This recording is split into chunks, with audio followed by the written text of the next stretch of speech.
In the heart of Central America, where the streets once trembled under the iron grip of ruthless gangs, a seismic shift occurred. El Salvador, long plagued by the brutal reign of MS-13 and the 18th Street Gang, embarked on a daring crusade to uproot these criminal syndicates forever. At the helm of this audacious endeavor stood President Nayib Bukele, a charismatic leader with a vision to transform his nation's destiny. Nayib Bukele, as the youngest president in the history of El Salvador, he has captivated the nation with his bold vision, dynamic leadership style, and unwavering commitment to transforming the destiny of his country. Nayib Bukele was born on July 24, 1981, in San Salvador, the capital city of El Salvador. He grew up in a middle-class family, with his father, Armando Bukele Catan, being of Palestinian descent, and his mother, Olga Ortez de Bukele, being Salvadoran. From a young age, Bukele exhibited a keen interest in politics and leadership. It was Bukele's unorthodox approach to governance that truly set him apart. A master of social media and adept at communicating directly with the people, he cultivated a strong grassroots following that transcended traditional party lines. His populist appeal and outsider status resonated with a population disillusioned by decades of political stagnation and corruption. He refused to negotiate with the gangs, recognizing that any compromise would only embolden their grip on society. Instead, he authorized a series of targeted operations aimed at dismantling the gangs' leadership structures and disrupting their illicit activities.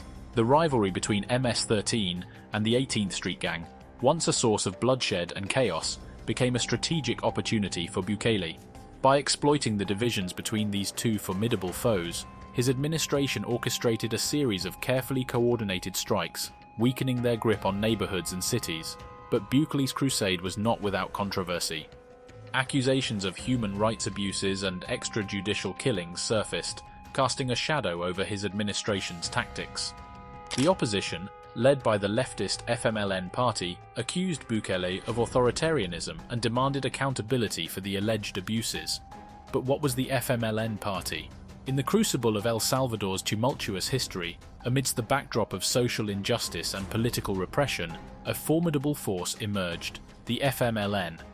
Born out of necessity and fueled by a collective desire for liberation, this clandestine unit would come to embody the spirit of resistance against tyranny. The seeds of the FMLN, Farabundo Marti National Liberation Front, were sown in the early 1980s, a time of great upheaval in El Salvador. The ruling oligarchy, backed by the military and supported by the United States, wielded power with impunity, crushing any dissent with brutal force.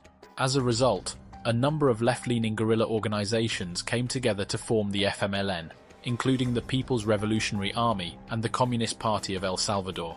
One of the pivotal events that catalyzed the formation of the FMLN was the brutal suppression of popular uprisings, such as the 1932 Salvadoran peasant massacre, known as La Matanza, where government forces massacred thousands of indigenous and rural peasants. This atrocity served as a rallying cry for those who sought to resist state oppression and fight for a more equitable society.